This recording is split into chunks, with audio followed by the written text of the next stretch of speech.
ilaa goormaan quudin doonaa qofkan indhoolaha ah yaa guursan doona qof waalan mooyaane yaa guursanaya gabar indhola bal eeg Jamiil hadda waa inaan go'aan gaarnaa waa inaynu talo keennaa aabe wuxuu ka tegay dhul badan beero iyo gurigii hore u yaala biyaha way ku jiraan dheer aan qodno biyo macaan ayaa ka soo baxaya alle aynu ku kalsoonaano intii ay nagu noqon lahayd culays ha noqoto milkiilada dhulkeeda sheekadani waa mid ka hadlaysa gabar indhoole ah oo lagu magacaabo Sumayra indhaheedu maysan ahayn kuwa wax arka balse qalbigeeda waxa ka buuxay iimaan iyo qanacsanaan markii uu aabeed geeriyooday walaaladeed dhiig la wadaagay waxay xiriirkii walaalnimo u bedeleen waxa aan jirin si ay uga saaraan dhaxalka waxay ku dareen qaybteeda dhaxalka qalalan biyo cusbo leh oo engegay maadaama ay indhoole ahayd aysan waxba arkin iyagoo ku fikraya inay haraad ugu dhimato halkaas laakiin ma ogeyn in qofka adduunku tuuro uu Ilaahay qabto habeen madow oo cidlo ah ceelkii engegay ayaa ka soo baxay wax dunida oo dhan ka yaabiyey sheekadani waxay gilgili doontaa qalbigaaga waxaan isweydiiyey ma runbaa in samirku miro macaan yeesho si aad u ogaato la soco sheekadan murugada leh balse casharka xambaarsan ilaa dhammaadkeeda maanta gurigii qadiimiga ahaa ee tuulada waxaa ka jiray baroordiiq daruuro madow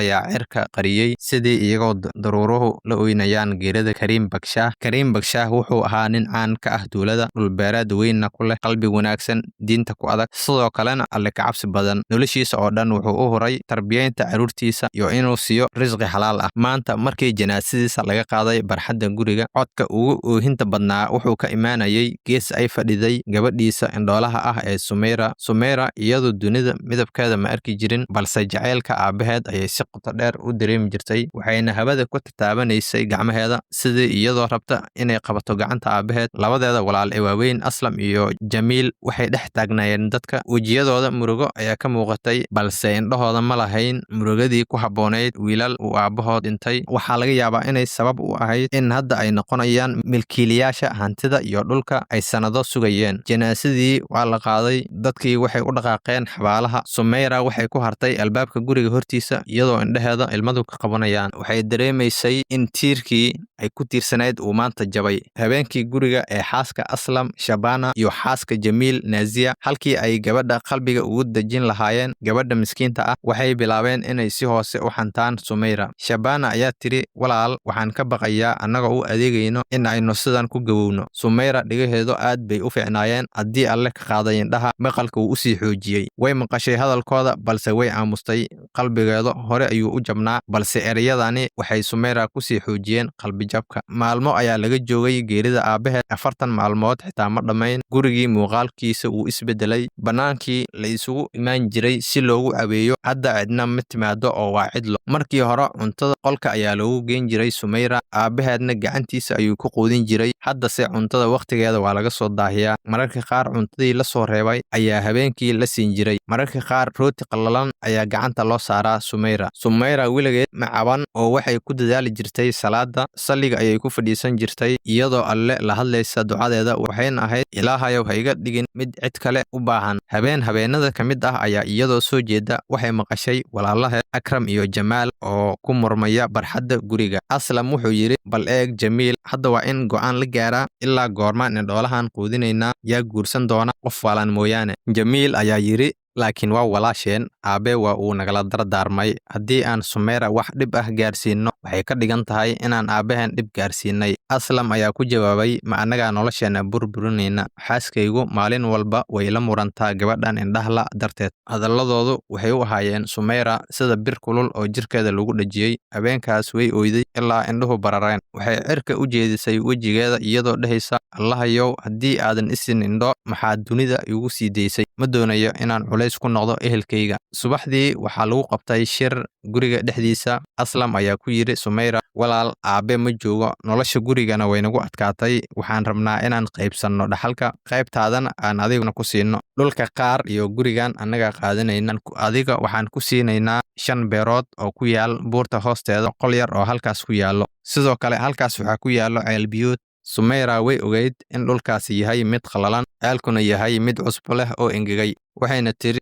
walaalayaal anigu keli baan ahay sidoo kale indhana ma lihi biyana ma yaalaan halkaas ee maxaa sidaas u samayseen Shabana oo ahayd xaaska Aslam ayaa soo dhex gashay hadalka waxayna tiri maxaad leedahay 5 beerood miya yar ceelka qodo biyo macaan ayaa halkaas ka soo baxayo alle ku kalsoonow intii aad nagu ahaan lahayd culays noqo milkiilada dhulkeeda Sumayra way fahantay in go'aanku ku qasban tahay oo loo tashaday. Waxay qaadatay usheedii iyo 2 dhar oo ay ku ridatay boorso yar. Tusbixii aabaheedna hore ayay u qaadatay. Waxayna ka baxday guriga, qofna ma joojin oo way dhaqaaqday. Sumayra waxay ku safartay qorax kulul, jid dhagaxaan badan, safar adag oo gabar indhola keli ku tahay. Way kuftay, way istaagtay, cagaha ayay biyo ka buuxsameen, balse Sumayra socodkeedii ayay sii wadatay. Ugu dambeyn waxay gaartay qolkii burbursanaa, ceelkii cusbada lahaa ee beerta ku yaalay. Habeenkii oo dhan cabsi, gaajo iyo haraad ayay daris la ahayd. Waxay isku dayday inay baaldi ku riddo ceelka si ay biyo cabto uga hesho, balse wax biyo ah ma jirin. Kaliya carro cusbo leh ayaa baaldigii soo raacay.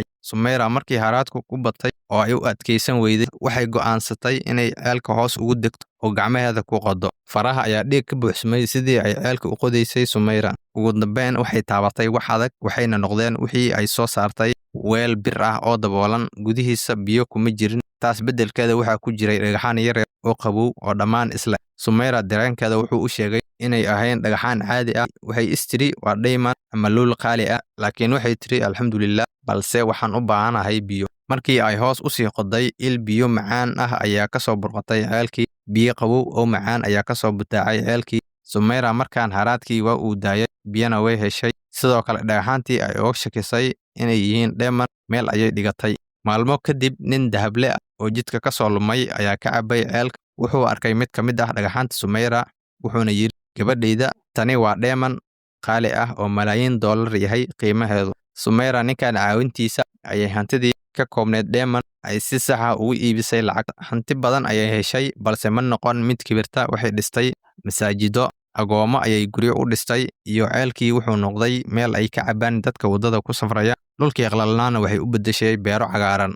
Sumayra, gabadhii indhoolaha ahayd, waxay noqotay Sakhi Sumayya, oo dadkii waxay bilaabeen inay ugu yeeraan Sakhi Sumayra, iyagoo ula jeeda gabadhii gacanta furnayd. Dhanka kale, Aslam iyo Jamiil abaartii ayaa haleeshay.